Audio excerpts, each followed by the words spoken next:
In the previous session, we were talking about the concept of a relation.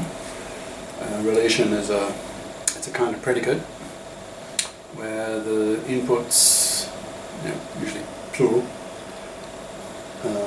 it has to be.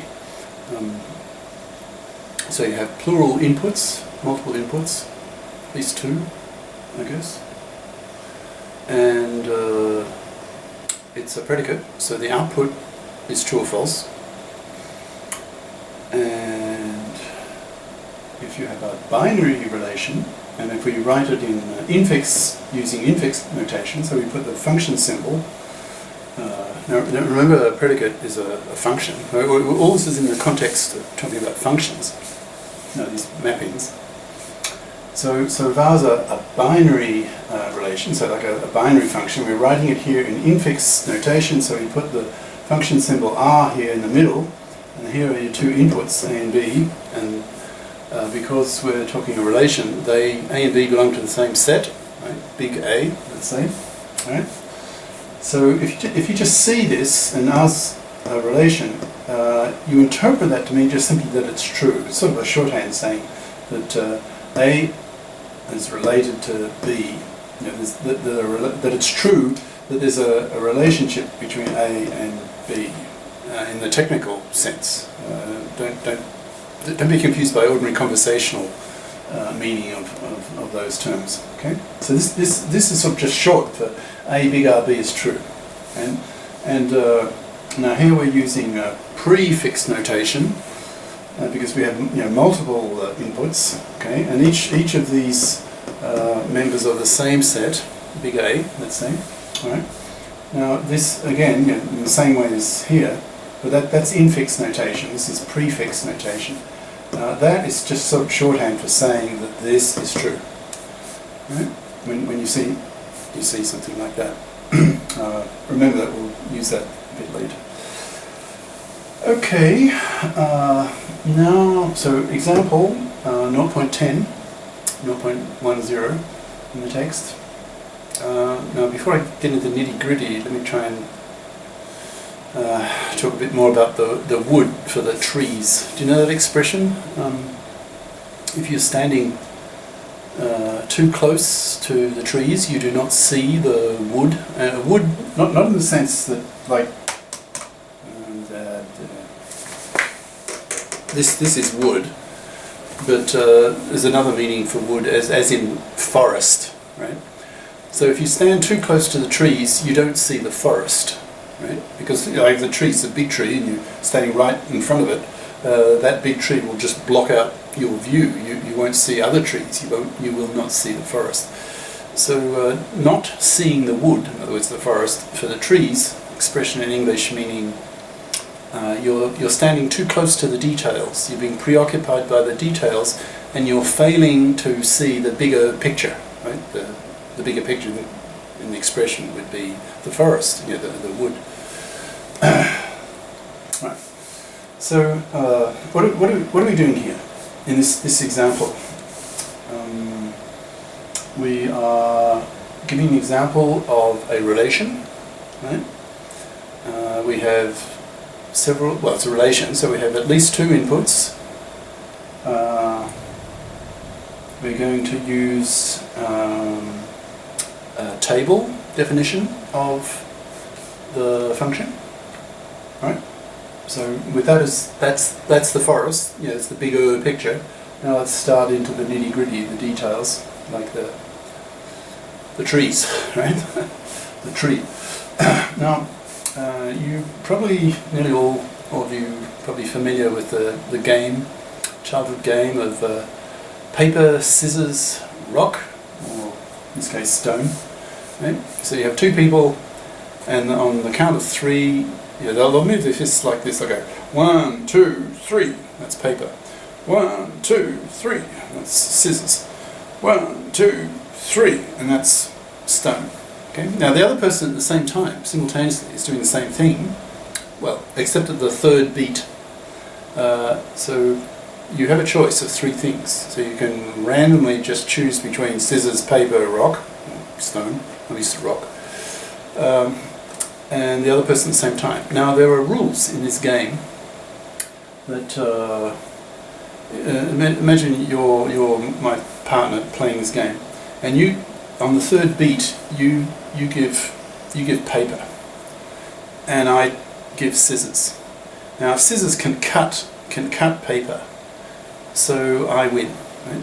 Because scissors cuts paper. Now say I did scissors, but you did rock or stone, so you win because rock blunts scissors, right? So you win. Now say you did rock or stone, but I did paper. Now paper can cover rock, and that's the rules of the game. So I win because paper covers rock. Now if you think about it, for each choice there's one way you can win, there's one way you can lose, and there's one way you can draw. Because if you both do the same, you just repeat the game. Because if you both do the same thing, if you both do stone, or you both do paper, or you both do scissors, there's no winner, right? Because you're equal. So you just keep playing until there's a winner. So you effectively have a 50-50 chance of winning, right? Because if you're the same, we just play again. So if you do scissors, you can lose by the other guy doing stone. You can win by the other guy doing paper. If you do paper, you can lose by the other guy doing scissors. If you do paper, you can win by the other guy doing stone. Right? And if you do stone, is that the third one? If you do stone, you can win by the other guy doing scissors, and you can lose by the other guy doing paper. So effectively you can use that, and when I was living in Japan, I noticed the Japanese adults were doing this all the time, because if you think about it, it's a 50-50 chance deciding device. It's like the equivalent of tossing a coin, right? Because you have a 50-50 chance of winning. And so when two Japanese want to decide whether they do A or B, whatever, and they have equal rights to choose, so they say, well, we toss a coin, but they don't say that, they'll do this. Okay, so let's just call this, you're probably familiar with it. If you haven't, well, you know the rules now. So you call it just the scissors, paper, stone game, right? So two players, well, I've been explaining that, right? And they show their choice of one of these three with hand signals, like paper, stone, scissors. Right? Now one of those players will win, or you draw, come out equal because you did the same thing. Now we can describe this game in terms of a relation. So let's think of this as a function. So your input is, well, we have two inputs, let's say, and the values of each input is one of these three. So I've got SC, that's just short for scissors, okay? P for paper, S for stone. Okay? So imagine here's this is not a rock now, this is just your black box function, it's your F, right? It's your relation, it's a special kind of function, because the output is going to be true or false. Right? What is true or false? Let's say that the first player. So that would be your first player. We just check here. Scissors against paper. Yeah. Okay. I need to find how this works. So true or false that the first player wins.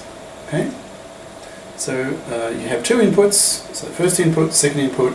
So first player's input, second player's input. This is your black box, your function, your